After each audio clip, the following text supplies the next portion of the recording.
Lepo pozdravljeni. Smo v Kranjski Gori, kjer v prostorih počitniškega doma Zveze društev gluhih in naglušnih Slovenije poteka gledališka delavnica. Ta tridnevna delavnica poteka pod vodstvom Lade Lištvanove, ki je režiserka gledališke skupine Tihe stopinje. Pri delu ji pomaga Jelena Bolšedonova.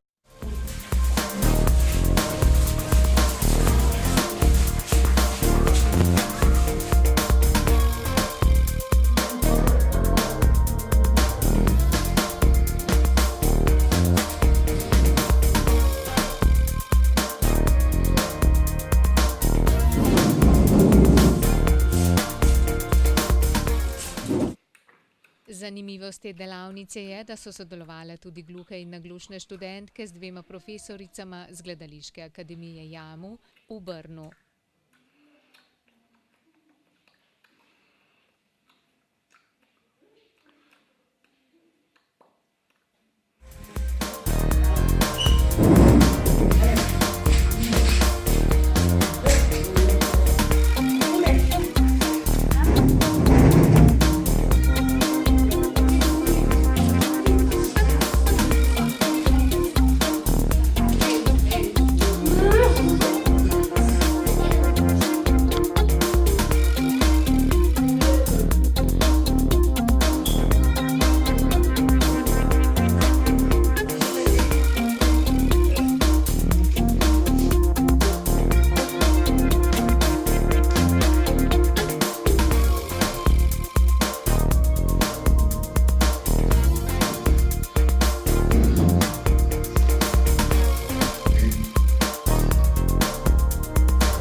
Delavnica je namenjena vsem gluhim in naglušnim.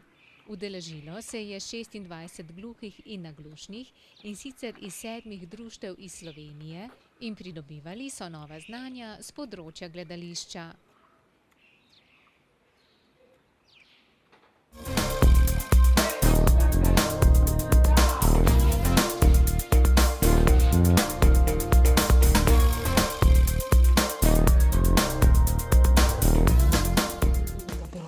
Velmi dobré, protože jsem ráda, když můžeme ukázat práci našich studentů, když můžeme ukázat to, co v České republice máme, že máme vysokoškolské studium pro neslyšící a tady jsme mohli ukázat aspoň trošičku výsledky práce.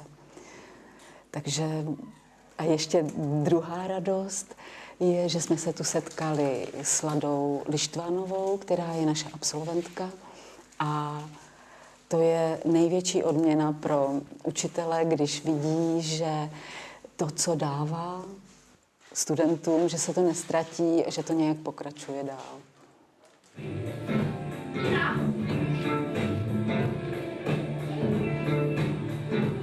Vlastně jsem přijela na pozvání naší absolventky Lady Lištvánové, která u nás studovala na divadelní fakultě obor výchovné dramatiky neslyšících.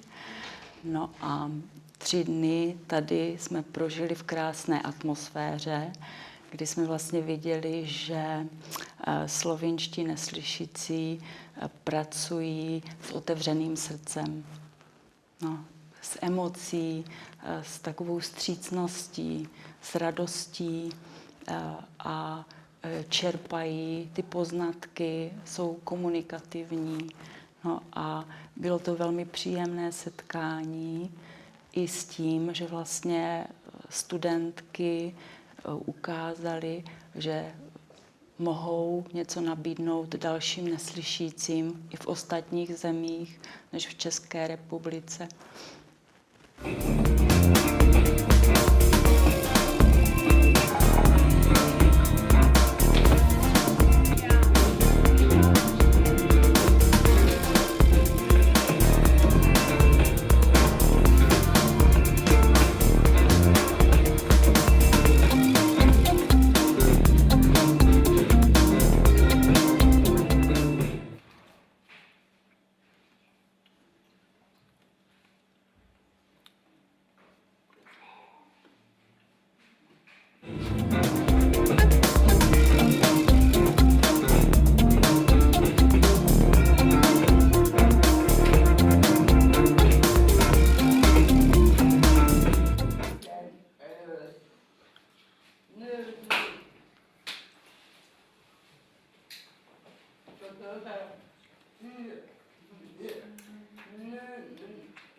តែដល់ប្រាំនៅក៏ដល់មកទៀតវាអ៊ីណាដល់ប្រាំ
Udeleženci te delavnice so z mentorico uspešno pripravili tudi nov nastop in scenarij, ki bo predstavljen na gledališkem festivalu gluhih, ki bo oktobra v Krškem. Spremljajte nas še naprej.